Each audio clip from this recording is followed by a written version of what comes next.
저희가 15일간의 사역을 끝냈습니다마는, 그러나 하나님은 이제 그곳에서 또 계속해서 새로운 사역을 지금 열어가고 계시는 줄로 믿습니다. 그래서 내년에 저희가 갈 때는 우리가 갔다 온 이후부터 저희가 갈 때까지 엄청난 변화들을 가지고 또 내년에 새롭게 사역을 하게 될 것입니다. 사실 많은 사람들이 이런 사역을 할 때마다 눈에 보이는 그 사역에 초점을 두고 목표를 가지고 일을 합니다. 그러나 우리 하나님은 측정 가능한 것만 가지고 일하시는 하나님이 아니십니다. 우리 하나님은 측량 불가능한 하나님이시기 때문에 우리 눈에 보이는 것만이 전부다라고 결코 말씀하지 않으십니다. 보이지 않는 영역에서 일하시는 하나님의 손길을 보지 못하면 우리는 이 선교의 사역을 우리의 삶의 자리에서 결코 누릴 수가 없습니다. 이번에 저희가 이 사역을 마치면서 정말 많은 간증들을 듣게 되었습니다. 찌타방사 유치학교 교사들과 단비초등학교 교사들이 학교 안에서 일어나는 일만 쳐다보다가 마지막 날 전체를 보고 나서는 이렇게 사역을 했구나, 정말 놀랍구나, 이런 일들이 일어나고 있구나, 이런 것들을 느끼면서 우리가 학교 안에만 머물러 있는 자들이 아니라 지역을 향해 손을 뻗어야 하는 자들이다 하는 것을 발견하게 했다고 합니다.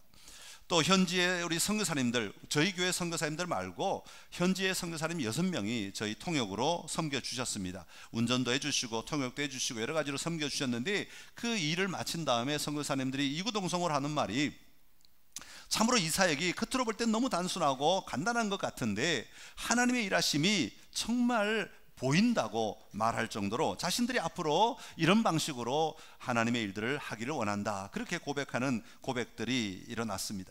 인도네시아 현지의 교회들, 큰 교회, 저희보다 더 큰 교회 목사님들도 저희 모임에 같이 오셔서 함께 예배하고 함께 간정하고 함께 여러 이야기들을 나누면서 말씀하시기를, 우리 교회도 변화되어야 되는구나, 우리 교회도 이 땅을 향한 하나님의 거룩한 부담감을 가지고 우리가 무엇을 해야 하는지를 발견했노라고, 그러니까 선창교회가 계속 와서 함께 이 사역들을 하자고 요청하는 그런 일들이 있었습니다. 청소년 사역도 마찬가지고요. 우리 풋살 경기도 마찬가지고, 풋살 경기 같은 경우 첫날 유초등부 경기가 있었고 결승전이 있었는데 제가 시상식 하러 갔습니다. 이번에는 각 교회에서 저희 학교 주변에 있는 교회들에 모여서 시합을 한 겁니다. 교회 대항 시합을 한 거죠. 교회 안에 풋살팀을 만들어서 풋살을 준비해 가지고 교회들끼리 와서 어느 교회가 이겼느냐, 이 시합을 하게 된 것인데, 그 유초등부 시합할 때 한국에서 축구 선수로 생활하시다가 선교사로 인도네시아에 가신 선교사님이 한 분 계세요. 이분은 동네 아이들을 모아다가 축구 교실을 만든 거예요. 교회 안에 있는 아이들이 아니라 동네 아이들을 모아다가 축구 교실을 만들었어요. 그리고 그날 축구 시합을 같이 나가려고 저희가 이제 참가하십시오 그렇게 요청을 했더니, 아이들을 데리고 참가하려고 아침에 차를 끌고 나왔더니 아이들을 만나려고 했더니 10명이 오기로 했는데 5명밖에 안 나타났더래요. 5명 갖고는 시합을 하기가 어려울 것 같아서 동네를 돌아다니면서 이 같이 5명 왔던 아이들이 찍어주는 아이들에게 찾아가서 그 아이들을 같이 가자고, 그렇게 해서 모은 아이들이 3명이 더 모여서 8명이 왔어요. 그래서 8명이 팀을 꾸려가지고 참가를 하게 되었습니다. 그런데 놀랍게도 이 팀이 1등을 한 거예요. 자, 1등을 한 거는 그냥 눈에 보이는 결과지만 그게 중요한 게 아니잖아요. 1등을 함으로 말미암아 상금을 줬는데 15만 원을 줬어요. 우리나라 돈으로. 제가 처음에 이제 차를 그 주차장에, 풋살장 주차장에 내렸더니 자동차 옆에 아이들이 전부 다 고개를 푹 숙이고 고개를 푹 숙이고 막 이러고 있더라고요. 그래서 큰일 났다, 쟤들이 시합에서 졌나 보다, 시합에서 져서 저렇게 울고 있구나, 어떻게 위로해 줘야 되지, 이 시합을 자꾸 하는 게 이게 과연 옳을까, 막 이런 고민을 하면서 아이들에게 갔어요. 그랬더니 알고 보니까 그게 우는 장면이 아니라 상금 받은 15만으로 수영장을 갈 것인가 투표하고 있는 장면이에요. 투표하고 있는 장면이에요. 근데 이 팀들이요, 대부분 무슬림 아이들이에요. 기독교인도 있지만 8명 가운데 절반 이상이 무슬림 아이들이에요. 다른 팀들은 전부 다 교회 팀이에요. 그리스도인 팀들, 크리스찬 팀들이라고. 근데 이 팀만 무슬림이 들어온 거예요. 그래가지고 이 상금을 받아가지고 이 선교사님이 참 지혜로워요. 상금을 가지고 집집마다 가서 부모님에게 상금을 이렇게 나눠가지고 상금을 드리고 트로피를 하고, 아까 사진 보셨죠? 무슬림들 사진 찍은 거, 사진을 다 찍은 거예요. 여러분, 얼마나 놀라운 일이에요. 우리는 교회 대항으로 함께 교회가 연합하는 것만 쳐다보고 교회가 하나 되어서 이 지역을 섬겨야 되지 않겠느냐, 이 지역에 하나님의 일들이 나타나야 되지 않겠느냐, 그렇게 해서 풋살 대회를 열었는데, 하나님은 그 풋살 대회, 그렇게 제한된, 인간의 생각에 제한된 풋살 대회를 뛰어넘어서 무슬림들이 교회에 들어올 수 있도록, 교회 땅을 밟을 수 있도록, 그리고 함께 그리스도인들과 함께 어울려서 운동할 수 있도록 만드는 길을 열어주신 거예요. 그리고 셋째 날 어른 경기에서 두 팀이 이제 붙어서 결승전을 하기로 했는데, 한 팀은 그 자리에서 이겨서 기다리고 있고, 한 팀은 약속 시간 내에 교통이 너무 막혀서 못 왔대요. 20분 안에 와야만 경기를 할 수 있는데 늦게 온 거예요. 그래서 20분이 지나서 온 거예요. 싸움이 붙었어, 두 교회가. 규정을 지켜야 된다. 20분 안에 못 왔으니까 우리만 이겼다. 이런. 그래, 우리가 왔으니까, 교통체증 때문에 못 온 거지, 우리가 일부러 늦게 온 거냐, 왔으니까 우리 같이 시합을 해야 된다. 그렇게 해서 1시간 동안 싸움이 벌어졌어. 우리 이쪽에서 우리가 예배하고 있는 동안에 밤늦게 거기서 싸움이 벌어졌어. 그래서 공동 1위를 만들어졌어. 그러면서 이런 일을 계기로 현지의 리더들이 생각이 바뀌기 시작하는 거예요. 이게 그냥 교회들끼리 시합하는 것만으로는 충분하지 않구나. 우리가 좀 더 문을 열어서 모든 사람들이 함께 어울릴 수 있는 프로그램들을 통하여서 하나님 앞에 나아갈 수 있도록 해야 되겠구나, 이런 일을 구상하게 된 거죠.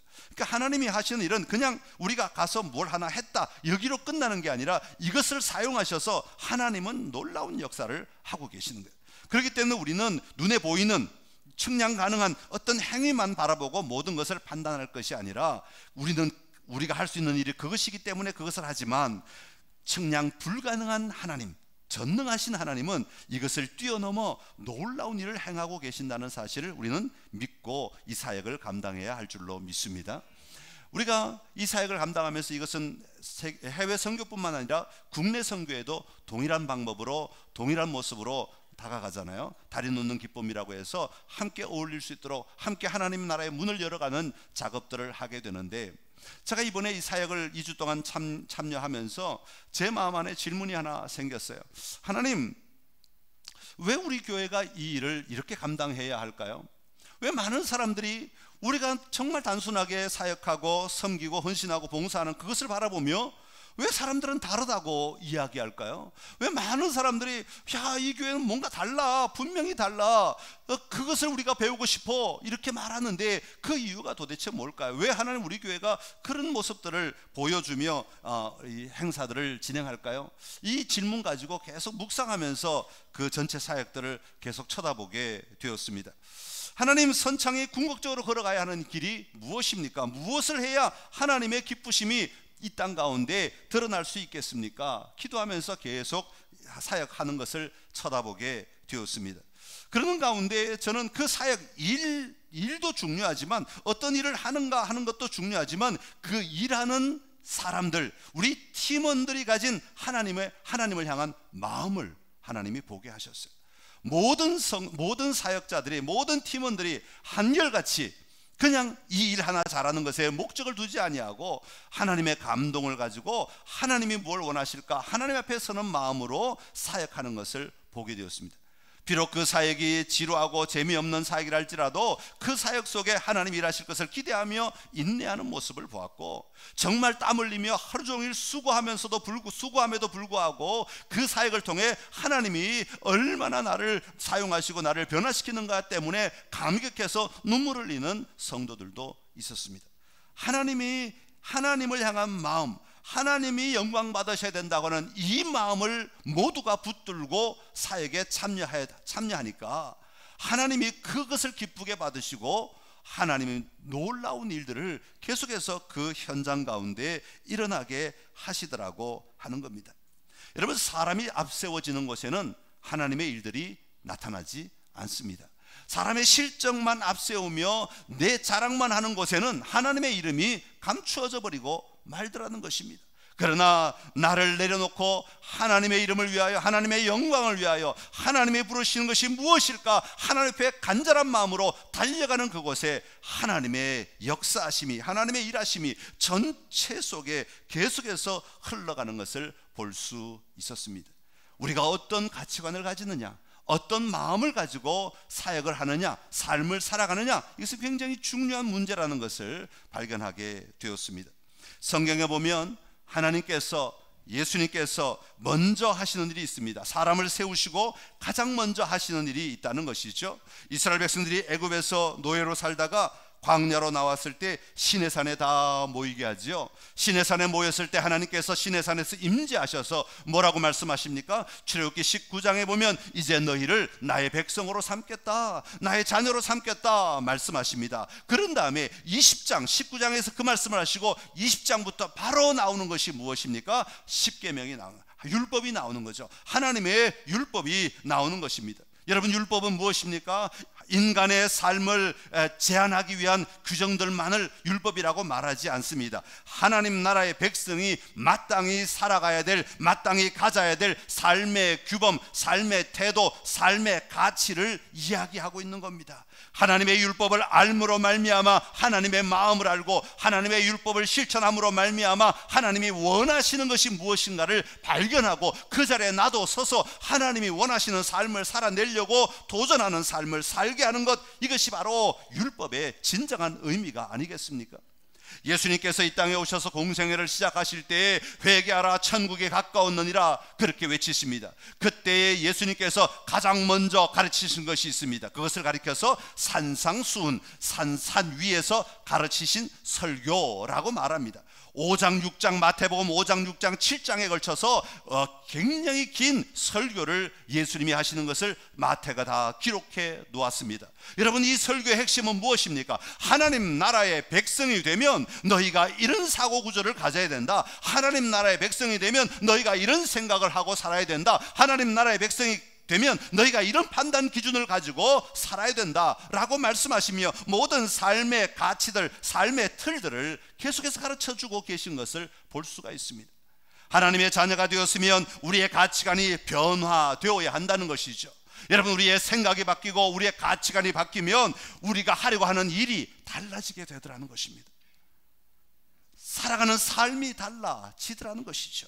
그 삶을 대하는 자세가, 태도가 달라지게 되는 것입니다. 그리고 그 삶은 결국 하나님을 예배하는 삶으로 귀결되게 되더라. 그 종착역이, 그렇게 변화된 삶을 살아가는 삶의 목적지가 바로 하나님을 예배하는 것이 되더라 라고 하는 것입니다. 다시 한번 고백 정리하면, 우리가 예수 그리스도를 믿음으로 말미암아 가지게 되는 생각의 변화와 삶의 태도의 변화는 하나님을 예배하게 만든다는 것이고, 그리고 우리가 하나님을 그렇게 예배하는 예배는 또다시 우리의 삶을, 변화된 삶을 살아갈 수 있도록 힘을 주고 또 이끄는 능력이 있더라는 것입니다.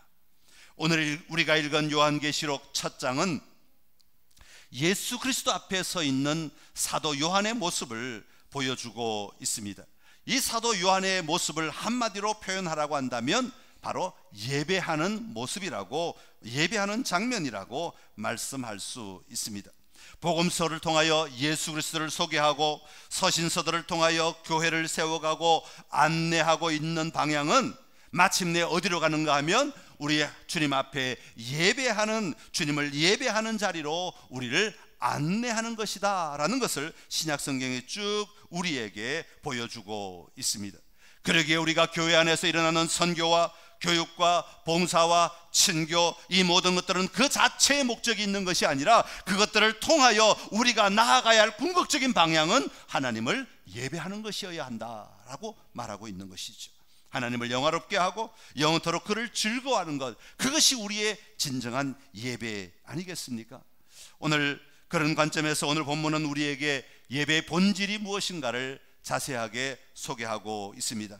오늘 말씀을 통해 저와 여러분의 모든 삶이 예배자로서 서는 은혜가 있게 되기를 간절히 기원합니다. 자, 먼저 우리가 살펴볼 것은, 그러면 예배는 어디에서 출발해야 하는가 하는 것입니다.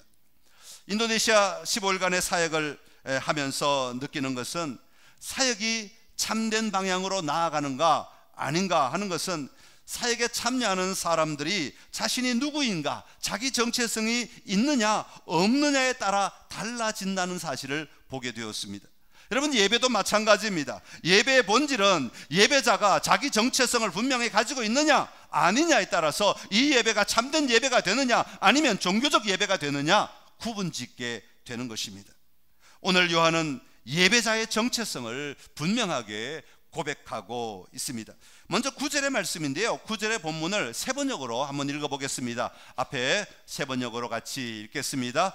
예수 안에서 여러분의 형제여, 예수 안에서 환난과 그 나라와 인내에 여러분과 더불어 참여한 사람인 나 요한은 하나님의 말씀과 예수에 대한 증언 때문에 반모라 하는 섬에 갇혀 있게 되었습니다. 아멘. 자, 오늘 개역 개정 우리가 가지고 있는 성경과는 많은 부분에서 달라집니다만은 세 번역으로 보면 조금 더 원어에 가깝게 구체적인 표현들을 발견하게 됩니다. 특별히 오늘 요한계시록 1장 9절은 세 번역이 좀 더 자세하게 설명하고 있기 때문에 세 번역을 보았습니다.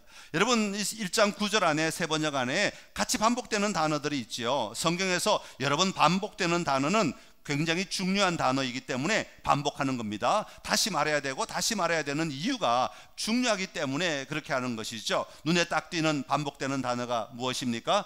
예수 안에서라는 것입니다. 역시 우리 선창교회는 예리하십니다. 예수 안에서, 예수 안에서, 예수 안에서. 여러분, 예수 안에서, 여러분, 예배자의 중요한 정체성 가운데 하나는 바로 예수님 안에 있는 자들이라고 하는 고백인 것입니다. 다른 어떤 조건이 예배자로 서게 하는 것이 아닙니다. 예수님 안에 서 있는 자들이 참된 예배를 드리게 되는 겁니다. 예수님 안에 서 있는 자들의 눈이 예수님을 향하여 열려지게 되는 겁니다. 예수님 안에 있는 자들이라야 그 예배를 드리는 대상이 분명하게 규정되고 그 앞에 집중하여 예배를 드릴 수 있게 되는 것입니다. 세상의 신분이나 학력, 직분이 예배를 드리는 조건이 되지 않습니다. 우리가 가져야 되는 예배의 가장 중요한 조건은 예수 안에서 형제된 자들, 예수 안에서 환난과 그 나라와 인내에 여러분과 더불어 참여한 사람, 이런 사람들이 진정한 예배를 드리는 자가 되는 것이죠. 오늘 여러분 안에 예수 안에서 살아가는 삶이 분명하게 고백되는 은혜가 있기를 간절히 기원합니다. 여러분, 우리의 모든 삶은 예수 안에서 일어나는 일이어야 하는 것입니다. 자, 그리고 10절에 보면 오늘 우리 다시 성경책으로 와서 보면 주의 날에 내가 성령에 감동되어 내 뒤에서 나는 나팔 소리 같은 큰 음성을 들었다, 그렇게 말하고 있습니다. 여러분, 여기서 먼저 사도 요한은 주의 날에 그렇게 말합니다. 여러분, 주의 날, 주님의 날, 이것은 두 가지 의미로 살펴볼 수 있습니다. 첫 번째는 예수님이 부활하신 이후로 주님의 날은 바로 주일이 되는 것이죠. 그래서 주님의 날, 성경에서 주님의 날 그러면 대부분 다 주일을 가리키는 단어로 사용됩니다. 그래서 주일날 그들이 함께 모여 같이 정해진 날 함께 모여 하나님께 예배했다. 주님께서 주일날 환상을 보여주시고 주님께서 주일날 하나님 말씀하셨다, 이런 얘기도 됩니다. 그러나 두 번째 의미가 또 하나가 있습니다. 이것은 단 특정된 어떤 요일 하나만을 가리키는 것이 아니라 주님과 함께 동행하는 모든 날들을 주님의 날이라고 본다라고 말하는 것이죠. 그러니까 우리가 주일날 교회 와서 예배 드리는 것만 주님의 날에 우리 주님의 날을 누리는 것이 아니라 월요일, 화요일, 수요일 모든 날이 다 우리에게는 주님의 날이 되는 것이죠. 내가 주님 안에 살아가고 주님이 나와 함께 살아간다면 이 모든 날들이 다 주님의 날이 된다는 고백인 것이죠. 그래서 이 두 가지 의미가 다 함축되어 있습니다. 그러니까 사도 요한은 주님 안에서 주님의 날에 주님과 함께 살아가는 그 삶에 사로잡혀 살아가는 그 순간에 하나님의 계시를 받게 되었음을 이야기하고 있습니다. 그리고 난 다음에 한 가지 더 말하고 있는 것이 성령에 감동되어 라고 표현하고 있습니다. 여러분, 성령에 감동되었다는 것을 우리가 흔히 어떻게 생각합니까? 교회 나와서 예배 드리다 보면 성령이 감동되어서 그 감동을 충만하여서 돌아가게 된다, 그렇게 생각하지만 사실 여기서 말하고 있는 성령이 감동되어 라는 것은 하나님을 만남으로 말미암아 성령이 감동된 것이 아니라 하나님의 임재가 있기 이전에 이미 성령에 감동되어 있는 상태를 이야기하고 있는 겁니다. 요즘 말로 바꾸면 예배 드리는 중간에 성령이 감동되는 것이 아니라 예배 드리러 올 때 이미 성령에 감동되어 예배 자리로 나오는 것을 이야기하는 것이죠. 여러분, 참된 예배자는 이미 성령에 감동되어 있는 상태로 주님 앞에 나오는 자가 되어야 하는 것입니다. 주님은, 하나님은 영이시니 예배하는 자는 영과 진리로 예배할지니라. 우리의 영이 깨어 있어야 하고, 우리의 영이 살아 있어야 하고, 우리의 영이 하나님을 누리는 삶을 살아갈 수 있을 때에 하나님의 임재를 맛볼 수 있고, 임재하신 그 하나님을 통하여 하나님의 음성을 들을 수 있게 되는 것입니다. 여러분, 주님 앞에 나오실 때마다, 예배드리러 오실 때마다, 아니 여러분의 삶의 자리에 있을 때마다 언제나 성령의 충만한 자로 살아가게 되시기를 간절히 기원합니다. 그리고 또 하나 12절에 보면 이렇게 표현합니다. 몸을 돌이켜 나에게 말한 음성을 알아보려고 돌이킬 때에, 그렇게 말합니다. 돌이킬 때에 예수님의 모습을 보게 되었다는 것이죠. 몸을 돌이켜 나에게 말하는 음성을 들으려고 하는 삶, 이것이 예배자의 정체성이라고 말할 수 있습니다. 여러분, 예배는 하나님을 향하여 몸을 돌이키는 시간입니다. 예배는 하나님을 향하여 귀를 기울이는 시간입니다. 여러분, 예배는 하나님을 향하여 눈을 여는 시간이어야 하는 것입니다. 그럴 때에 이 예배를 통하여 하나님을 만나고 누리며 하나님의 음성을 듣고 우리의 삶을 승리하는 삶으로 이끌고 나아갈 수 있게 되는 것입니다. 사랑하는 성도 여러분, 여러분은 어떤 예배자이십니까? 예배를 드리는 여러분의 정체성은 무엇입니까? 어떤 모습으로 이 자리에 나오셨습니까? 예수 안에서 주의 날에 성령에 감동되어 몸을 돌이키는 그런 예배자로 살아가는 은혜가 있기를 간절히 기원합니다. 여러분, 이 정체성이 분명하면 분명할수록 우리의 사역에 우리의 시선이 고정되지 아니하고 그 사역을 뛰어넘어 일하시는 우리 하나님의 일하심을 보며 살아갈 수 있게 되는 것입니다. 어떤 삶의 자리든지 이 삶의 자리를 뛰어넘어 일하시는 하나님을 날마다 보고 누리심으로 여러분의 삶의 자리에서 늘 하나님과 동행하는 은혜가 있기를 간절히 기원합니다. 자, 그렇다면 이런 예배자가 예배하는 대상은 누구인가 하는 것입니다. 우리의 예배를 받으시는 분은 누구신가 하는 것을 오늘 사도 요한은 분명하게 기록하고 있습니다. 우리가 사역하다 보면, 교회에서나 선교 현장에 가서나 사역을 하다 보면 종종 하는 실수 가운데 하나는 누구를 위해 일하고 있는가를 잊어버리는 것입니다. 내가 일을 하다 보면 자기 의에 사로잡혀서 내가 하는 대로 안 되었을 때 속상해하고 힘들어하고, 내 말을 안 들어줬을 때 답답해하고 화가 나고, 나와 협력이 안 되었을 때 굉장히 고통스러워하고 고난을 당한다고 생각하는 사람들이 많이 있습니다. 특별히 선교사님들 가운데서 선교 현장에 처음 나갈 때는 얼마나 열정에 타오르겠습니까? 어떤 경우든지 내가 다 감당하리라고 결단하고 선교 현장에 나갑니다. 주님의 부르심에 응답하고 주님이 하라고 하시는 방법을 사용하기로 결단하고 나갑니다. 그러나 현장에 나아가서 자기 사역이 세워지고 그 사역을 유지하려고 몸부림치다 보면 나중에 시간이 지나고 나면 그 사역의 열매, 사역의 영광이 하나님께로 나아가지 아니하고 그냥 거기서 머물러 있는 것, 자기 안에 머물러 있는 것을 참 많이 보게 됩니다. 여러분, 오늘 이곳에 있는 우리도 마찬가지입니다. 우리의 모든 사역, 교회 안에서 섬기는 모든 사역, 가정에서 섬기는 모든 사역, 직장에서 행하는 모든 사역들의 결국은 하나님을 향한 예배로 나아가야 하는데, 우리가 이 사역이 목적지가 되어버려서 우리의 시선이 사역에 머물러 버리면 우리는 이 사역 때문에 안절부절하고, 이 사역 때문에 안달복달한다 그러나요? 막 몸부림치고 어찌할 줄 몰라서 자기 이 감정에 자기가 막 휩쓸려 다니면서 힘들어하고 아파하고 어려워하는 경우들이 얼마나 많이 있는지 모릅니다. 여러분, 우리의 예배를 받으시기에 합당하신 분은 살아계신 예수 그리스도이십니다. 특별히 예수 그리스도는 모든 승리를 이루신 예수 그리스도라고 요한계시록은 분명하게 보여주고 있습니다. 성경에 보면 예수님께서 이 땅에 오셔서 공생애를 보내실 때 다양한 모습을 우리에게 보여주셨습니다. 때로는 울기도 하셨고, 때로는 지쳐 주무시기도 하시고, 때로는 웃기도 하시고, 때로는 십자가의 고난을 버거워하시기도 하셨습니다. 그러나 오늘 본문에 나오고 있는 예수님의 모습은 그런 단편적인 예수님의 모습이 아니라 이 모든 삶의 자리를 승리하시고 이겨내신, 다시 말하면 자신에게 주어진 모든 사명을 완성하시고 다시 원래의 자리로 돌아가신, 승귀하신, 올라가신 예수 그리스도, 승리하신 예수 그리스도, 완전히 이루신 예수 그리스도의 모습을 우리에게 보여주고 있습니다. 그것을 표현하기 위해 사도 요한은 자기가 본 예수 그리스도의 모습을 아주 구체적으로 오늘 기록하고 있죠. 13절부터 16절까지 말씀인데 여러분 같이 성경을 보시면서 함께 읽어보겠습니다. 촛대 사이에 인자 같은 이가 발에 끌리는 옷을 입고 가슴에 금띠를 띠고 그의 머리와 털의 희기가 흰 양털 같고 눈 같으며 그의 눈은 불꽃 같고 그의 발은 풀무불에 단련한 빛난 주석 같고 그의 음성은 많은 물소리와 같으며 그의 오른손에 7별이 있고 그의 입에서 좌우에 날선검이 나오고 그 얼굴은 해가 힘있게 비치는 것 같더라. 아멘. 할렐루야.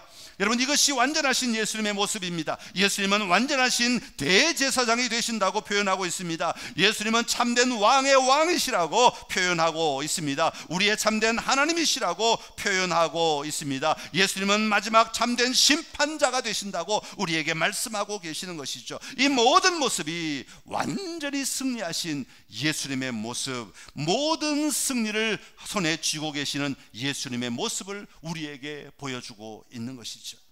여러분, 세상의 어떤 존재도 이 예수님과 같지 못합니다. 예수님처럼 어떤 존재도 완전한 승리를 보여줄 수가 없습니다. 오직 예수님만이 완전한 승리자가 되셔서 우리의 삶을 인도하시고 우리의 삶을 이끄시며 우리의 삶을 주관하시는 분이시라고 말씀하고 있는 것이죠. 우리는 바로 그 예수님께 예배해야 하는 것입니다. 사랑하는 성도 여러분, 우리가 예배할 때마다 승리자이신 예수님을 바라볼 수 있는 눈이 여러분 모두에게 열려지기를 간절히 기원합니다. 이 말은 우리의 삶의 문제가 가로막고 어려움이 가로막고 있다고 할지라도 우리의 눈이 그 어려움에 꽂혀서 더 이상 바라볼 수 없는 것이 아니라 승리자이신 예수 그리스도를 바라봄으로 말미암아 이 문제를 돌파할 힘을 얻고 지혜를 얻고 능력을 얻어야 한다는 것입니다. 승리자이신 예수 그리스도로 말미암아 우리의 마침내, 우리의 마지막 갈 길은 여기서 주저앉는 것이 아니라 이것을 잘 극복하고 돌파하여 마침내 주님이 주실 그 승리의 자리에 우리가 함께 서야 한다는 것을 말씀하고 있는 것이죠. 여러분, 승리자이신 예수 그리스도로 말미암아 참된 승리의 삶을 향해 담대하게 나아가는 복된 삶이 여러분의 삶의 자리에 넘쳐나기를 간절히 기원합니다. 그렇다면 우리는 이런 예수 그리스도를 향하여 어떻게 예배하는 자가 되어야 하겠는가 하는 것을 오늘 17절에 이렇게 소개하고 있습니다. 내가 볼 때에 그의 발 앞에 엎드러져 죽은 자 같이 되매, 그렇게 말합니다. 먼저 내가 그를 보았다, 내가 볼 때에 내가 그를 보았다, 그런 말이죠. 세 번역에는 그를 뵐 때에 그렇게 표현하고 있습니다. 주님을 보았다, 주님을 바라본다 라고 하는 것이죠. 영광스러운 예수님, 승리자이신 예수님을 바라보는 것이 예배의 초점이라고 말하고 있는 것입니다. 그리고 난 다음에 그 요한은 예수님을 바라보면서 내가 그의 발 앞에 엎드러져 죽은 사람과 같이 되었다, 그렇게 표현합니다. 여러분, 죽은 척 하는 것 아니죠. 아이고, 저분은 위대한 분이니까 내가 엎드려야지, 그래서 엎드린 것 아니라는 것입니다. 여기에 엎드러졌다라는 말에는 수동태와 능동태가 같이 들어가 있는 겁니다. 반은 자기의 의지로 엎드리는 것이고 나머지 반은 자기의 힘이 아니라 그냥 엎드러진 상태를 얘기하는 겁니다. 다시 말하면 예배자는 경배한다는 것은 하나님 앞에 내가 하나님이시구나, 예수 그리스도이시구나, 내가 저분 앞에 예배해야지 라고 하는 마음이 일어날 때 나도 모르게 내 모든 것을 내려놓고, 내가 붙들고 있는 것 모든 걸 내려놓고, 내 마음의 모든 생각들을 내려놓고 그분 앞에 완전히 엎드린 것처럼 되어버린 상태, 이게 예배라는 말의 해석이 엎드려서 절한다, 이게 경배, 예배란 말의 한국말 사전의 의미입니다. 또 원어의 의미이기도 합니다. 그래서 예배한다는 말은 원래는 엎드린다라는 의미가 담겨 있습니다. 사실 우리 모두 하나님께 예배할 땐 다 엎드려야 됩니다. 의자 다 치우고, 다음 주에 한번 해볼까요? 의자 다 치우고 바닥에 장판을 쫙 깔아 놓을 테니까 다 엎드려서 한번 예배 드려볼까요? 누워 자기 위해서 엎드리는 거 아니고 우리의 내 힘을 다 빼고 내 생각을 다 내려놓고 정말 주님 외에는 아무것도 없습니다. 내가 붙들 수 있는 것 아무것도 없습니다. 내가 의지할 수 있는 것 아무것도 없습니다. 주님만이 가장 존귀하신 분이십니다. 고백할 때 엎드리게 되는 거죠. 요한은 바로 엎드렸다고 표현하고 있습니다. 예배를 받으시기에 합당하신 분 앞에 엎드리는 것, 이것이 참된 예배라는 것이죠. 여러분, 성경에 보면 예수님을 만난 사람들이 다양한 이유 때문에 예수님 앞에 엎드린 사람들의 이야기가 참 많이 나옵니다. 어떤 사람은 병을 낫게 해달라고 간절함으로 엎드린 사람들이 있죠. 어떤 사람은 예수님의 능력을 베풀어 달라고 예수님 앞에 엎드린 사람도 있습니다. 야이로가 죽어가는 딸을 위해 자기 집에 오시기를 간청할 때도 예수님 앞에 엎드렸다고 표현하고 있습니다. 그러나 오늘 사도 요한은 어떤 요청이나 어떤 간구를 위해 엎드렸다고 말하지 않습니다. 요한은 영광스러운 하나님을 목격하게 되었을 때, 영광스러운 예수님을 목격하게 되었을 때 그 앞에 엎어져 죽은 사람처럼 되었다고 말하고 있는 겁니다. 우리 주님을 바라보며 그 주님 앞에서 경외심을 가지고 그 주님 앞에 내 모든 것을 내려놓고 엎드릴 수 있는 예배, 이것이 우리가 드릴 참된 예배인 것입니다. 사랑하는 성도 여러분, 이번에 인도네시아 단기 선교를 통하여 위로받는 가정을 보며 너무 기뻤습니다. 소망을 가지는 교회들을 보며 너무 행복했습니다. 도전하려는 리더들을 보면서 정말로 저에게 힘이 솟아나는 것을 느꼈습니다. 왜냐하면 그 땅의 참된 승리자이신 예수 그리스도를 향하여 전적으로 엎드리려고 하는 사람들이었기 때문에 그렇습니다. 자기가 가진 것, 자기의 부족한 것 거기에 묶이지 아니하고 나에게는 예수 그리스도를 바라보겠습니다, 예수 그리스도가 필요합니다 라고 말하며 그 예수 앞에 자기의 것들을 내려놓기 시작하는 것을 보았기 때문입니다. 여러분, 오늘 우리의 삶에도 이런 일들이 일어나야 하지 않겠습니까? 우리가 더 이상 내 힘이나 내 능력으로 살아가는 것이 아니라 하나님 앞에 엎드리며 예수 그리스도 앞에 엎드려 그 주님을 예배하고 그 주님을 경배하며 그 주님을 기뻐하기 시작할 때 하나님은 우리의 삶 가운데 놀라운 일을 하시기 시작하는 것이죠. 여러분, 그 주님 앞에 예배하며 나아가는 은혜가 저와 여러분에게 있기를 간절히 기원합니다. 이 예배의 본질을 붙들고 우리가 살아갈 때 우리의 삶의 자리에 우리 주님의 통치를 날마다 보고 누리는 기쁨이 우리 안에 충만하게 될 줄로 믿습니다.